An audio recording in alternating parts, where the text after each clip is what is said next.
한국을 다녀오신 분이 우리 이춘자 집사님께서 한국을 다녀오셨고, 근데 이춘자 집사님 한국 다녀오셨다고 지금 소개하는데 저를 안 보시네요. 지금 시차가 좀 자, 그리고 사실 한국 다녀오신 분이 또 한 분 있습니다. 이춘자 집사님하고 아마 거의 같을 때 왔을걸, 이분이. 예? 아니요, 이영현 집사님 후에 계신 분이 있어요. 저 뒤에 있는 신타미가 한국을 다녀왔습니다. 한국에서 열심히 지금 먹고 놀고 왔습니다. 자,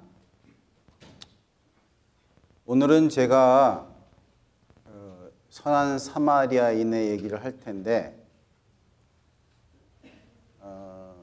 선한 사마리아인의 얘기는 여러분 다 아시죠?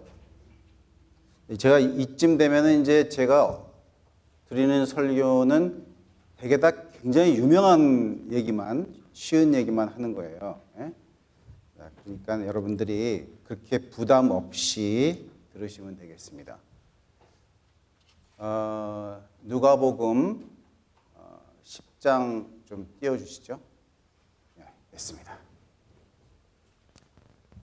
이 선한 사마리아인의 이야기는 사실은 짧은 얘기인데, 누가복음 10장 25절에서 37절까지의 얘기입니다. 딱 13절 동안 기록되어 있어요. 근데 이 선한 사마리아인의 이야기는 사실은 25절부터 봐야 정상인 거예요. 왜냐하면은 이 율법사가 예수님한테 이제 질문한 거 있죠. 내가 어떻게 해야 영생을 얻으리라는 그 질문에 대한 답이 선한 사마리아인이에요. 그러니까 이 이야기를 제대로 하시려면은 이 율법사의 이야기부터 여러분들이 시작을 하셔야 됩니다. 25절, 오늘은 그냥 편안하게 25절부터 이제 차츰차츰 내려가면서 37절까지 같이 한번 보도록 하겠습니다. 여기 보면은 어떤 율법 교사가 일어나서 예수를 시험하여 이르되, 선생님 내가 무엇을 하여야 영생을 얻으리이까? 이 질문이에요. 이 질문인데, 여기 나와 있는 율법 교사가 어떤 사람일까요? 이 사람이 뭐 하는 사람일까요? 예? 율법인데, 율법을 가르치는데 어떤 율법을 가르칠까요? 성경? 모세오경? 지금 거의 비슷하게 나왔어요. 자, 근데 이게 영어로 하면 이게 이제 어떤 로여예요. 법을 다루는 사람인데, 이 당시에 이 율법사가 가르치는 법이 뭔가 하면은, 지금 어떤 분이 모세오경이라고 말씀하셨는데, 모세오경 그러면 이제 성경의 처음 5장이잖아요. 창세기, 출애굽기, 레위기, 민수기, 신명기 5개인데, 거기에 있는 내용을 기준으로 해서 거기서 유대인들이 행동 강령, 해야 되는 것과 안 해야 되는 것을 목록을 만들었어요. 예? 그래서 해야 되는 것과 안 해야 되는 것을 합쳐서 몇 개 정도 만들었을까요? 여러분 추측. 몇 개 정도 만들었을까? 623개? 거의 비슷할 것 같습니다. 거의 갔어요. 정확히 613개예요. 613가지의 해야 될 것과 안 해야 될 것을 만드는 거예요.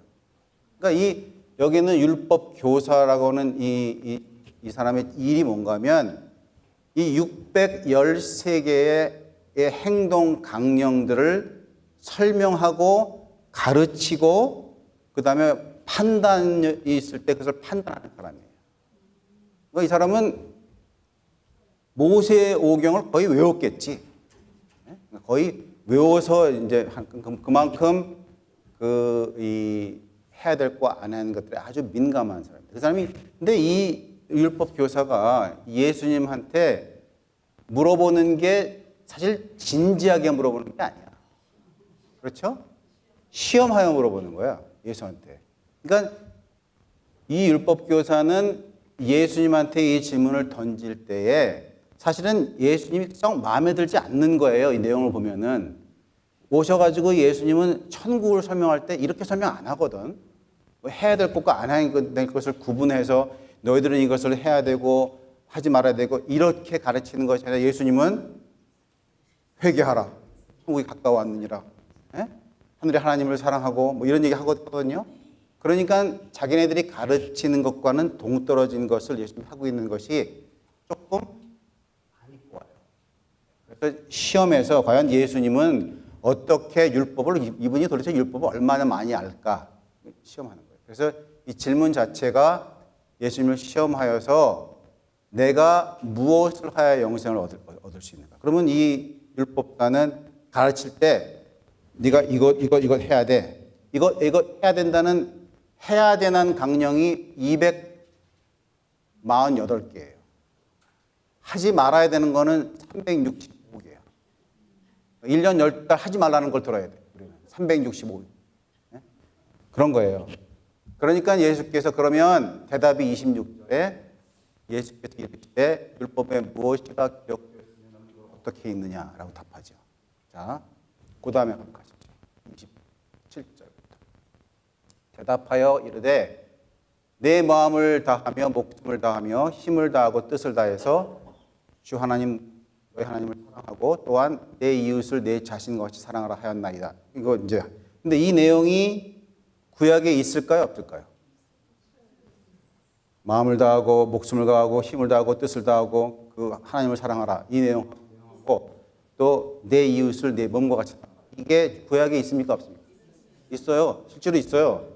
마음을 다하고 목숨을 하는 건 신명기에 있고 내 이웃을 내 몸과 같이 사랑하라는 거는 레위기에 있어요. 대답했습니다. 그랬더니 28절에 예수께서 이르시되 네 대답이 맞다. 이를 행하라. 그러면 자기가 하시니 그 사람이 자기를 옳게 보이려고 뭘 옳게 보일까? 이 사람이 뭘 옳게 보일까요? 그 자신 있는 거죠. 이 사람은 물어보라 이거야. 내가 도대체 무엇을 하여 영생을 얻느라는 그 질문에 예수께서 질문 던진 것에 예수님 대답해 보십시오. 나는 뭐 꿰고 있다.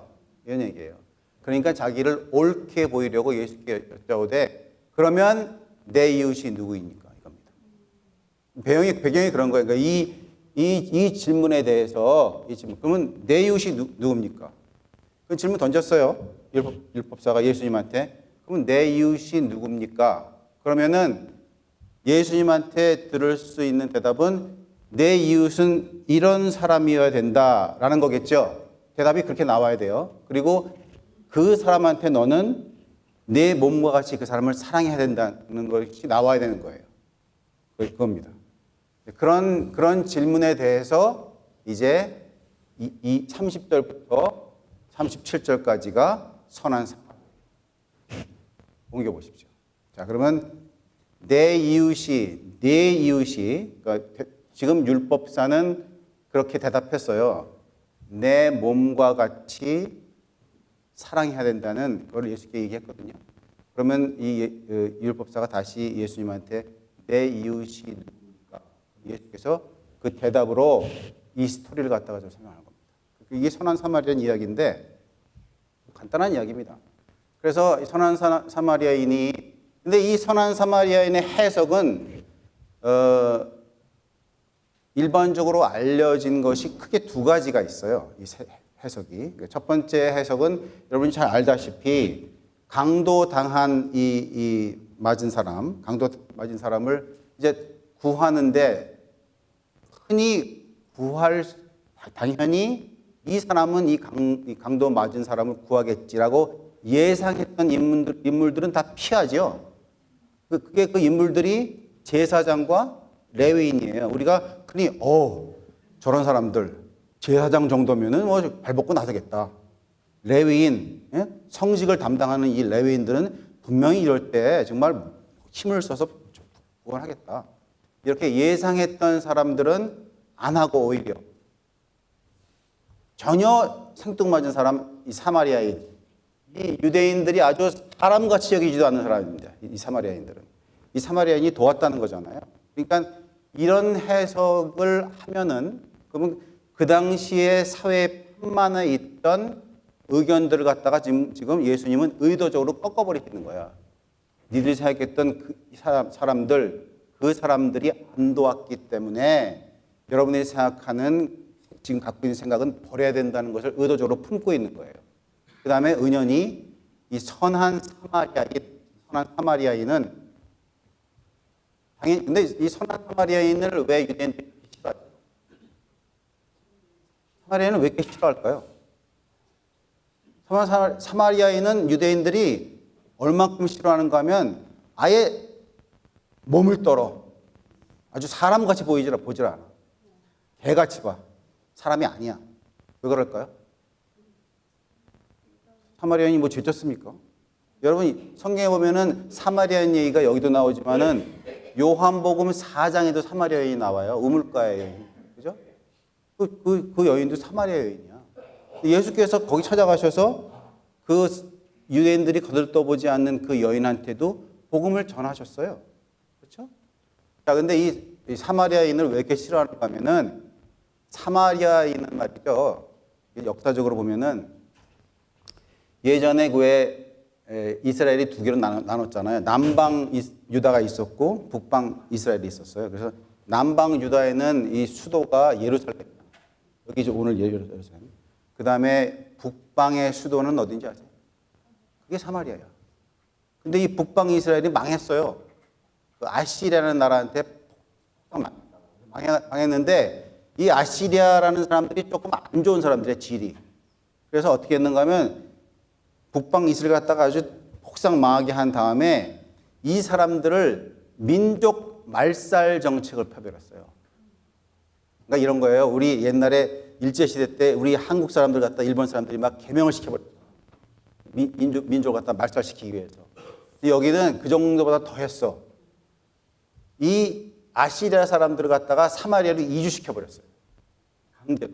그래서 이 사마리아에 살고 있는 워낙 유대인 이스라엘 사람들하고 정략 결혼을 시켰어요. 그래서 그 민족의 피가 섞여버렸어요. 그래서 남방 측에서 보면은 순수 유대인의 혈통이 없어졌거든. 그러니까 단지 그 이유예요. 순수 유대인의 혈통이 없어졌기 때문에 경멸하는 거야. 너희들은 진짜 유대인이 아닌 거야. 그렇게 해서 이 사마리아 사람을 갖다 싫어합니다. 그래서 이 첫 번째의 이 선한 사마리아인의 이 해석은 그렇게 편만에 있던 당연히 해야 될 사람들, 그 사람들 좀 많이 있거든요. 유대 사회에. 그 사람들한테 경종의 기별을 전하는 거예요. 그 첫 번째입니다. 근데 두 번째 해석을 여러분들은 좀 눈여겨봐야 됩니다. 그 두 번째 해석은 사실은 이 선한 사마리아인은 그 안에 상징적인 언어들이 굉장히 많이 섞여 있어요. 그래서 그 상징적인 언어들을 보면서 뭐 어떤 지금 여러분 분명히 앉아 계신 분 중에서는 두 번째 해석에 대해서 이미 아시는 인내하시고 보겠습니다. 그래서 예수께서 그 대답, 그러면 내 이웃이 누구냐는 그 질문에 대해서 대답하여 이르시되 어떤 사람이 예루살렘에서 여리고로 내려가다가 강도를 만남에 강도들이 옷을 벗기고 때려 거의 죽은 것을 버리고 갔다. 그럼 제가 조금 전에 상징적인 언어가 많이 쓰였다 그랬죠. 자, 그러면 요 절 30절에 여러분들 혹시 알고 계신 분들은 이 30절이 혹시 우리의 그 죄된 모습과 구원하고 좀 상관이 있을까요? 없을까요? 있다고 생각하시는 분 혹시 어떤 건지 한번 발표해 보세요. 자, 지금 어떤 강도가 아니라 어떤 사람이 예루살렘에서 여리고로 내려가다가 강도를 만났어. 만나가지고 강도들이 옷을 벗겼어. 강도들이 왜 옷을 벗길까? 그것도 이상하지 않습니까? 왜 옷을 벗겨? 그냥 때리고 훔쳐가면 그만이지. 옷이 귀할까요? 뭐 귀하면 귀할 수 있겠죠. 그 땀에 젖은 옷을 뭐 하여튼 그런 그래서 옷을 벗기고 거의 죽었어. 거의 죽고 버리고 무슨 얘기일까요? 이게 뭐냐면 제가 저번 한 2달 전에 설교할 때 삭개오의 복음 설명했죠. 삭개오의 복음을 설명할 때 삭개오가 어느 도시에 있었던 사람이었죠? 여리고야, 여리고. 그죠? 그럼 여리고에 있었는데 그걸 설명할 때 제가 여리고는 구원의 역사에서 보면은 상징적으로 구원의 처음 있었던 곳이다. 그래서 여기에서 여리고에서 궁극적으로 어디까지 올라가면 구원의 완성이라고 그랬죠? 예루살렘이에요. 하늘 예루살렘. 하늘 도성인 예루살렘이 이스라엘 사람들이 이 시내를 광야를 거쳐서 가나안으로 갈 때 첫 번째 있던 도성이 여리고야. 그래서 이 이스라엘 사람들은 여리고를 지나서 결국은 어디까지 가야 되는 거예요? 예루살렘 성까지 가야 되는 거야. 그래야 그게 구원의 완성인 거예요. 영적으로. 근데 여기는 반대로 예루살렘에 있던 사람이 여리고로 내려오는 거야. 이게 무슨 얘기일까요? 자, 이게 역사적으로 이루어진 사건이야. 이게 뭐냐면요. 두 번째 해석인데, 하늘에 있었던 사람이 떨어진 거거든요. 이거는 타락한 죄인의 모습을 상징하는 거예요. 처음에 우리 시조가, 예루살렘에 살던 시조가 여리고로 내려오다가 강도는 누굴까요?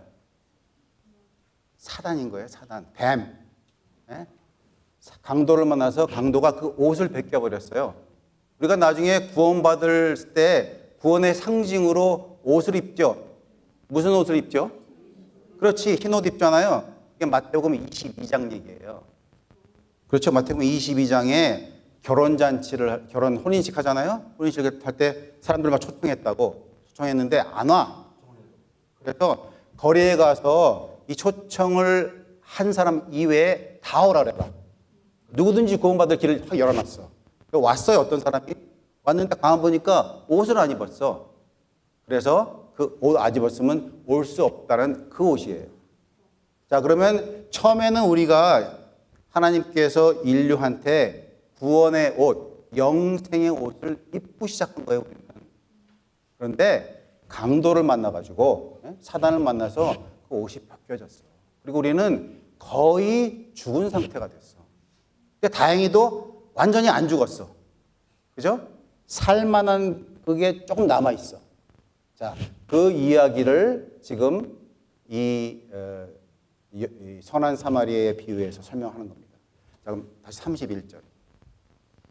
그래서 그때 한 제사장이 그 길로 내려오다가 그를 보고 지나가고 레위인도 그것을 보고 피하여 지나갔다고 그랬습니다.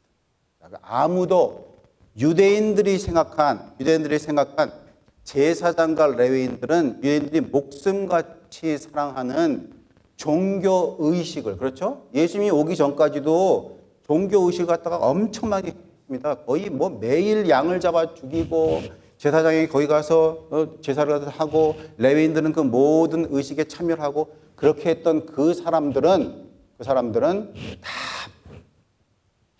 구원에 상관이 없이 처져 있는 거예요. 다 피해 도망갔어.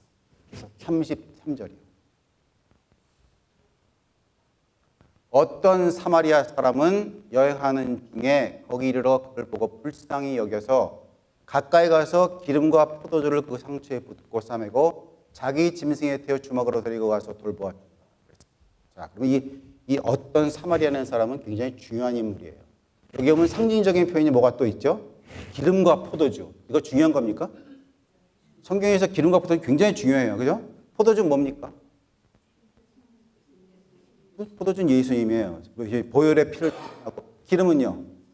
성령을 상징하죠. 예수께서 하늘로 승천하실 때 내가 승천하는 것이 더 좋다고 얘기했던 겁니다. 왜요? 내가 떠나야 보혜사 성령이 너희들을 가르치고 인도할 것이다. 요한복음에 그 말 있잖아요. 14장 16절까지. 자, 그 기름과 포도주를 상징하는 거예요. 그런데 이 사람은 여행하는 중에 와서 어떤 성경 구절을 가까이 왔다 했어요. 가까이 와서 이 사람을 불쌍히 여겨서 기름과 포도주를 그 상처에 붓고 싸매고 자기 짐승에 태웠대. 이게 무슨 말일까요? 자기 짐승에 태웠어. 선한 사마리아인은 어떤 사람일까요? 이게 누굴까요? 상징적으로 예수님인 거야. 왜냐하면 예수께서는 여행하시는 중에 보니까 지금 지구가 큰일 났거든. 그래서 거기 가까이 오셔서 본인이 실질적으로 사람이 되셔서 오셔가지고 이 사람들한테 제시한 것이 나의 보혈의 피로 구원하시겠다는 거야. 그리고 그것도 모자라서 내가 떠나면은 보혜사 성령이 너희를 이제 구원까지 이끌고 인도하시겠다는 약속이 있는 거예요. 그 두 가지를 상처에 붓고 자기 짐승에 태웠대. 이게 뭘까요? 이 짐승이 뭐냐면 자기의 분신인 거예요. 예수님의 분신 같은 짐승인 거예요. 그게 뭐냐면 여러분들 세상죄를 쥐고 하나님의 어린 양이에요. 그렇죠? 상징적으로 이 짐승은 예수님과 같은 분신과 같은 거죠. 그래서 그 구약 시대 때부터도 예수님을 상징하는 이 짐승을 그렇게 많이 죽이는 연습을 한 거는 결국은 나의 죄가 짐승에 전가돼서 없어진다는 걸 상징하는 거잖아요. 그래서 여기 짐승에 태워서 주막으로 데려가서 돌보아 주었다. 주막은 어딜까요? 35절부터 보겠습니다. 이튿날에 주막 주인에게 데나리온 2를 내어주며 이르되 이 사람을 돌보아 주라. 비용이 더 들면 내가 돌아올 때에 갚으리라 하였으니 그랬습니다. 자, 그러면 예수님께서 이 죽어가는 인류를, 죄인을 자기의 어린 양, 자신의 분신과 같은 짐승에 태워서 주막으로 옮겼어요. 그리고 주막에서 잘 돌보아 주라고 맡기고 떠났어요. 그럼 이 주막이 어떨까요? 그렇지. 주막은 교회인 거예요. 그래서 교회에 이 죄인들을, 구원받을 죄인들을 교회에 맡기고 떠나셔서 다시 오실 때에 어떤 대가가 있을지라도 그건 내가 갚아주겠다는 겁니다. 어떻게 갚을까요? 영생으로 갚는 거지. 우리한테는. 그죠? 갚아준다는 거예요. 자, 그렇게 해서 갚아주는데 데나리온 2를 줬어. 이게 많을까요? 적을까요? 데나리온 2는. 네? 많은 돈입니까? 적은 돈입니까? 한 데나리온은 얼마큼이죠? 한 데나리온은 하루, 품꾼의 하루 삭지야. 그죠? 마태복음 20장에 나오잖아요. 한 푼 하나의 하루 삭지라고요. 2 데나리온이면 여러분이 생각하기에 이 죽어가는 사람들을 돌보기에 충분할까? 안 충분할까? 별로 충분할 것 같지는 않아. 그죠? 어쨌든 그 정도로 맡기고 나머지는 누가 담당해야 된다는 겁니까? 우리가 담당해야 된다는 거야. 그런데 우리는 대가가 뭐죠? 돌아오면 다 갚겠다는 대가. 예수께서 돌아오셔서 우리가 3,000불 썼으면 3,000불 줄까요?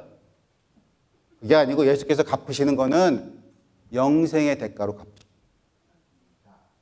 36절이요. 내 생각에는 이 세 사람, 강도만난 사람 중에서 누가 내 이웃이 되겠느냐. 그러니까 이 율법사가 자비를 베푼 자이다라고 설명했습니다. 자, 지금까지 그래서 이 선한 사마리아의 비유를 갖다 좀 설명을 드렸는데 좀 이상하지 않습니까, 여러분? 이거 쭉 한번 살펴보니까 좀 이상한 거 없어요, 여러분? 좀 이상하지 않습니까? 제가 처음에 뭐라고 설명드렸냐면 그러면 내 이웃이 누구냐? 내 이웃이 누구냐 그랬으면은 정확한 답을 갖다가 거기서 예수께서 주시려면은 강도 만난 사람이 이웃이어야 되는 거예요. 맞습니까? 그 질문에 대한 대답은 강도 만난 이 사람이 내 이웃이니까 너는 이 강도 만난 사람들을 내 목숨과 같이 내 몸과 같이 잘 돌봐야 된다는 게 답인 거예요. 근데 여기에는 이 답은 그 답하고 같습니까? 틀립니까? 전혀 틀린 거죠. 보세요. 가만 보세요. 이 세 사람 중에 누가 강도 만난 자의 이웃이 되냐? 내 이웃은 여기에 자비를 베푼 자가 누굽니까? 선한 사마리아인. 그렇죠? 자비를 베푼 선한 사마리아인이 내 이웃이라는 거야. 그러면 그 율법사가 질문한 질문과 예수님이 대답하는 질문은 전혀 틀린 거예요. 무슨 말씀인지 아셨어요? 이 대답은 무슨 얘기인가 하면은 내가 지금 무엇을 하여야 영생을 얻겠냐고 하고 네가 자비를 베풀고 어떤 것을 해야 할 대상을 나한테 묻는다면 그것이 중요한 것이 아니라 너한테 중요한 거는 자비를 베풀 예수님이 중요하다는 거예요. 그게 이 이야기의 핵심이에요.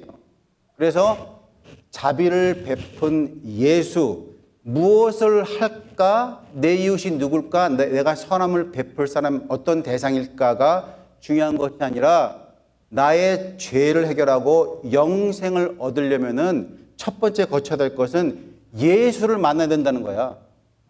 그게 선한 사마리아인의 핵심인 거예요. 자, 그래서 여기에는 그 대답을 누가 하도록 만든 겁니까?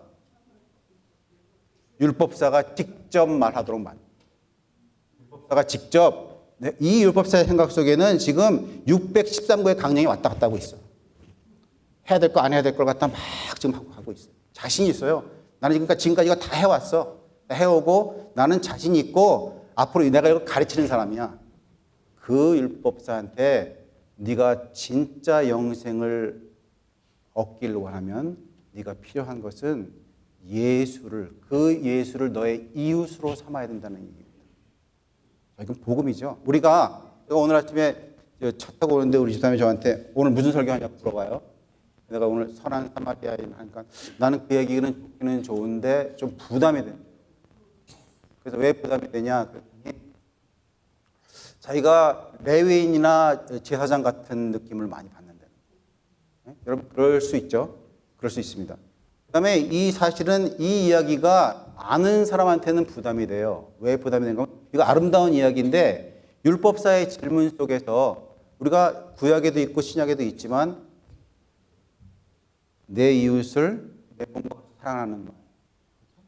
성경에 있는 얘기예요. 그 다음에 하나님 사랑하기를 마음을 다하고 목숨을 다하고 힘을 다하고 뜻을 다하고. 그러면 여러분들 중에 그렇게 내 이웃을 내 몸과 같이 사랑하고 지키는 사람 많을까요? 그렇게 하려고 하지. 근데 잘 못해. 하나님 사랑하기를 목숨을 걸고 마음을 다하고 힘을 다하고 뜻을 다해서 하나님 사랑할 거야. 하려고 하지. 잘 안 돼. 그런데 이 이야기를 그렇게 성경에 그런 이야기가 우리한테 도전처럼 여겨집니다. 그리고 그 이야기 때문에 우리가 주눅들어요. 어떨 때는. 주눅들고 이 이야기가 나한테는 우리가 꼭 해야 되는 얘기지만은 실천하지 못하는 자책감이 있는 거예요. 마치 우리 집사람처럼. 다 있는 거예요, 우리한테. 근데 이게 왜 복음이냐? 이런 와중에 내 이웃은 예수님이 있거든. 예수님이 계시기 때문에 우리가 그 예수님 먼저 이웃으로 삼으면 혹시 부족하더라도 우리를 끌고 갈 수 있으신 거야. 그래서 이게 복음인 거예요. 선한 사마리아 복음이. 그래서 여러분들이 혹시라도 성경에 있는 말씀 때문에 부담이 있습니다. 네? 그 다음에 우리가 이 말씀을 우리가 맨날 안식일날 오면은 부족한 우리들을 용서해 준다는 얘기는 그냥 늘 하는 얘기잖아요. 실제로 그래요, 우리의 상태가. 그렇지만 이러한 질문에 우리가 도전을 받고 직면했을 때 예수님께서 첫 번째 하신 말씀은 하는 것과 또 누구를 어떤 사람한테 해야 될지에 대한 대상을 찾지 말고 나를 먼저 의지하라는 초청이에요. 그래서 이 이야기는 선한 사마리아 이야기는 여러분 이 율법사의 얘기가 오늘 내가 무엇을 하여 영생을 얻으리까 하는 이 질문을 여기 지금 오늘은 누가복음 10장에 있었거든요. 다른 성경에 이 말이 있을까 없을까요? 요한복음엔 없어요. 마태복음에 있고요. 마가복음에 있고 누가복음에는 이거 말고 또 한 군데가 있어. 그래서 누가복음엔 2번이나 있어. 근데 나머지 3번의 기별은 내가 무엇을 하여 영생을 얻을까 하는 질문에 예수께서 십계명을 설명하시고 너의 가진 것을 다 팔으라는 기도를 전하세요. 그런데 누가복음 10장을 제가 제일 마음에 들어 하는 이유는 뭔가 하면 여러분 누가복음 10장을 읽을 때는 예수께서 나의 부족함을 채워줄 수 있겠다라는 기별을 받는 거예요. 우리가 이거 제가 이렇게 설명드리면 값싼 복음이라고 오해하지 마십시오. 이거 값싼 복음 아니에요. 우리가 혹시 열심히 교회 생활을 할지라도 항상 부족하거든요. 부족할지라도 예수님께서 나의 이웃이 되시고 그분을 의지하면 우리는 언제든지 다시 용기를 얻을 수 있다는 아름다운 복음의 기별. 기억하시고 그 다음에 여기 마지막으로 예수께서 이제 우리한테 예수님을 갖다가 우리의 이웃으로 삼으라 그랬잖아요. 그렇죠? 그러면 우리의 생각 속에는 지금 앞으로 우리가 복음을 대상으로 해서 어떠한 행동을 할 때, 뭐 얼마 전에 우리 바다에도 그런 거 했었고요. 선교팀들이 선교 가서 할 때도 있었고, 우리가 좋은 일을 할지라도 마음 속에는 여전히 부족하다는 생각을 할 때가 가끔 있습니다. 좋은 일 할지라도. 그래서 이렇게 우리가 항상 부족한 생각이 들지라도 여러분들은 이 기별을 생각하시고 이 안에서 예수가 항상 내 옆에 있고 그 다음에 예수님께서 우리의 부족함을 채워주시고 그 다음에 우리는 이 주막 주인이에요. 지금 주막 주인이에요. 그래서 이 두 데나리온을 주셔서 이 두 데나리온 가지고 이제 쓴 다음에 그 다음에 혹시라도 부족한 거 있으면은 예수께서 우리에게 영생을 주신다는 다시 갚아주자는 기별을 생각하시고 아낌없이 내어주시고 봉사하시고 부족한 것은 주님께서 채워주시는 기별로 은혜를 받게 되시면 감사하겠습니다.